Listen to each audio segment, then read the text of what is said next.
तो चलिए आज बात करते हैं एक ऐसे सैनिक की, एक ऐसी अविश्वसनीय कहानी की जो किसी लेजेंड से कम नहीं है।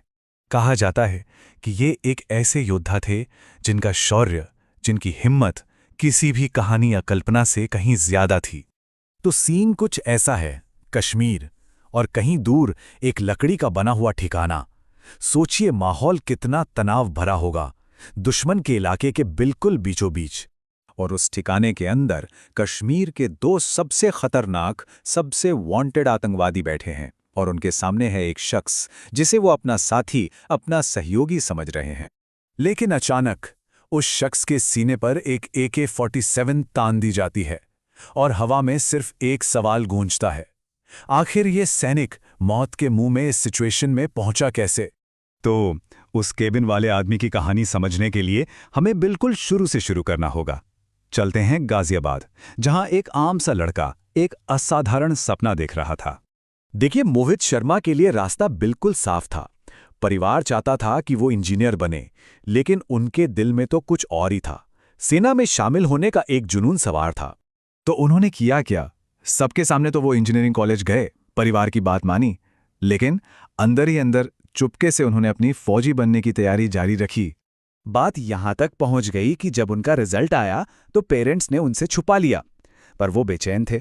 उन्होंने खुद UPSC ऑफिस फोन किया, पता किया और फिर किसी को बिना बताए कॉलेज से सीधे इंटरव्यू देने भोपाल पहुंच गए। मतलब उनका इरादा कितना पक्का था, ये यहीं से पता चलता है। चलिए, इंटरव्यू तो पास हो गया, लेकिन असली चुनौती तो अब सामने आने वाली थी। एक ऐसी फिजिकल रुकावट जो सब कुछ खत्म कर सकती थी। मेडिकल एग्जाम में पता चला कि उनका वजन 6 किलो कम है। अब ये एक बहुत बड़ी प्रॉब्लम थी। और इस नामुमकिन से लगने वाले काम को पूरा करने के लिए वक्त कितना था? सिर्फ 4 हफ्ते। बहुत बड़ी चुनौती थी ये। अब यहां जो हुआ वो कमाल का था। मोहित की मां ने अपने गहने बेच दिए ताकि बेटे की डाइट का खर्च पूरा हो सके। दूध, केले, मेवे और साथ में जिम में जबरदस्त मेहनत। नतीजा, उन्होंने मेडिकल एग्जाम भी पास कर लिया। तो कई साल बीत गए।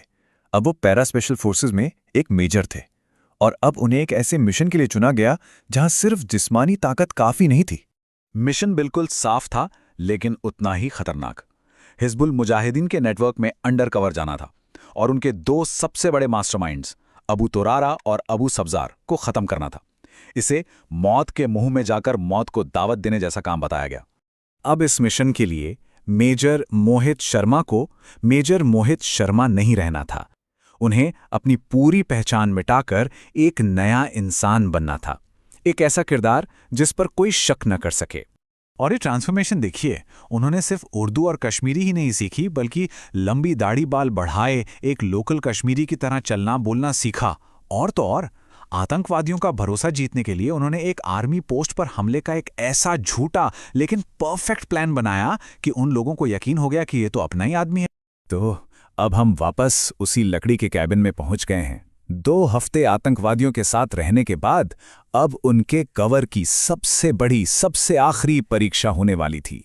सोचिए, सामने AK-47 है, जान खतरे में है, और उनका जवाब क्या था?